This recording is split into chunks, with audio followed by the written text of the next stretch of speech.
Entonces habíamos quedado en que el análisis de las ideas se dirige principalmente a dos tareas. La primera, la de determinar el peso que una idea posee en el conjunto de un sistema ideológico.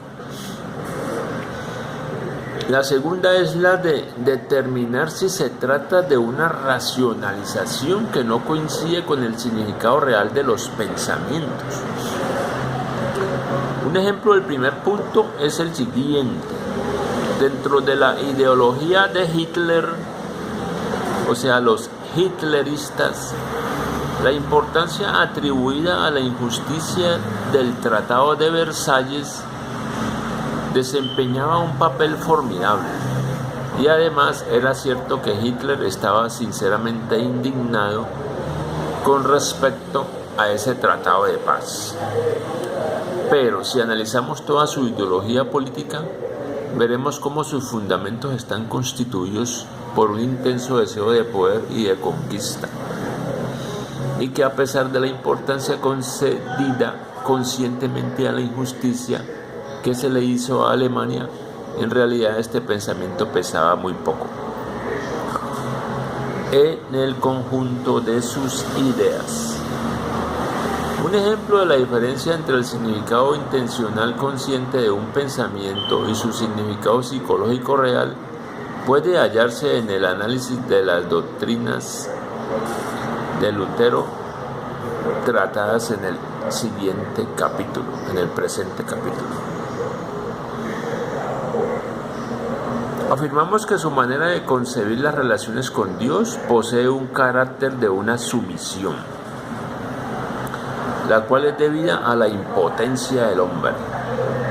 Él mismo habla de esta sumisión como de algo voluntario, como de una consecuencia no ya del miedo, sino del amor. Se podría arguir entonces que desde el punto de vista lógico no se trata de sumisión psicológicamente. Sin embargo, se sigue de toda la estructura de los pensamientos de Lutero que esta especie de amor o de fe es en realidad sumisión, y que aun cuando conscientemente piense en función del aspecto voluntario y lleno de amor de su sumisión a Dios, se siente en realidad penetrado por un sentimiento de impotencia y de pecado que otorga a su relación con Dios el carácter de sumisión, exactamente como la dependencia masoquista de una persona con respecto a la otra. Con frecuencia es conscientemente concebida como amor.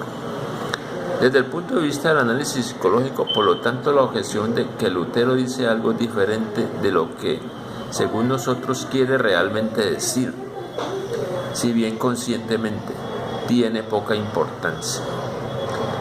Creemos que ciertas contradicciones de su sistema pueden ser entendidas tan solo por medio del análisis del significado psicológico de sus conceptos. En el siguiente análisis del protestantismo he interpretado las doctrinas religiosas de acuerdo con su significado según el contexto de todo el sistema. No cito frases que contradigan algunas de las doctrinas de Lutero o de Calvino. Sí he llegado al convencimiento de que su importancia y sentido son tales que no constituyen contradicciones reales. Pero mi interpretación no se basa en el procedimiento de escoger aquellas determinadas proposiciones que sean adecuadas para la interpretación misma, sino sobre el estudio de todo el sistema de Calvino y Lutero, de sus bases psicológicas y de acuerdo con el método de interpretar sus elementos aislados a la luz de la estructura psicológica de todo el sistema. Si queremos entender qué es lo nuevo en la doctrina de la Reforma, debemos primero considerar lo esencial de la teología de la Iglesia medieval. Al intentar hacerlo, hay que enfrentar la misma dificultad metodológica que hemos discutido en conexión con conceptos tales como sociedad medieval y sociedad capitalista.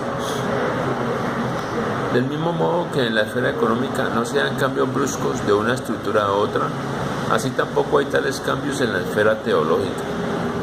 Ciertas doctrinas de Lutero y Calvino son tan similares a las de la Iglesia medieval que a veces es muy difícil hallar diferencias esenciales entre ellas.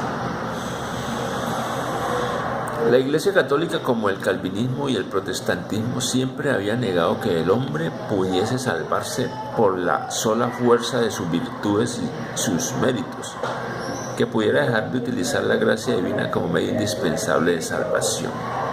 Sin embargo, a pesar de todos los elementos comunes entre la nueva y la vieja teología, el espíritu de la Iglesia Católica fue esencialmente distinto del de la Reforma, especialmente con relación al problema de la dignidad y la libertad humana y al efecto de las acciones del hombre sobre su propio destino.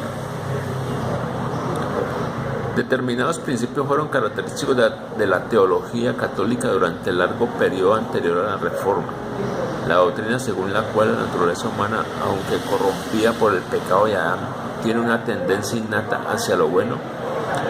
El principio de que la voluntad del hombre es libre para desear lo bueno, que los esfuerzos del hombre son útiles para su salvación y que el pecador puede salvarse por medio de los sacramentos de la Iglesia fundados en los méritos de la muerte de Cristo.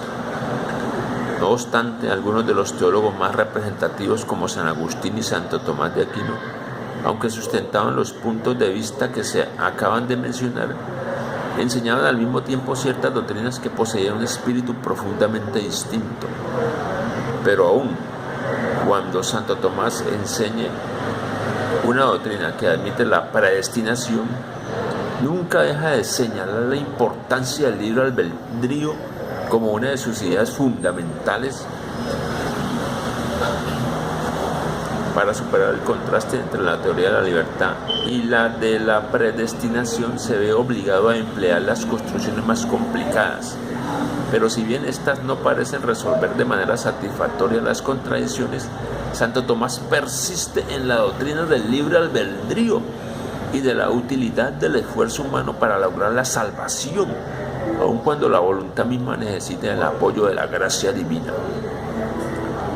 Sobre el libre albedrío, Santo Tomás dice que sería contradictorio con la esencia de Dios y la naturaleza del hombre suponer que éste no sea libre de decidir y hasta de rehusar la gracia que Dios le ofrece.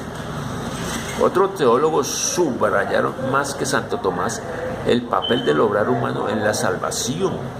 Según Buenaventura,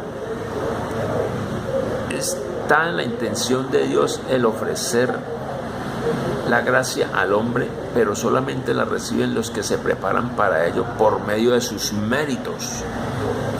Escribe Buenaventura lo siguiente: por lo que concierne a este último punto, dice: por consiguiente, el predestinado debe esforzarse con la oración y las buenas obras, porque por estos méritos se cumple con mayor seguridad la predestinación, y por lo tanto la predestinación puede ser apoyada por las criaturas, pero no puede ser impedida por ellas.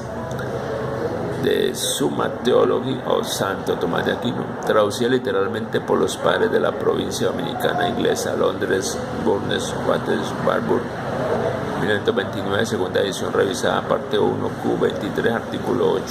CF Summa contra Gentiles, volumen 3, capítulos 73, 85 y 159.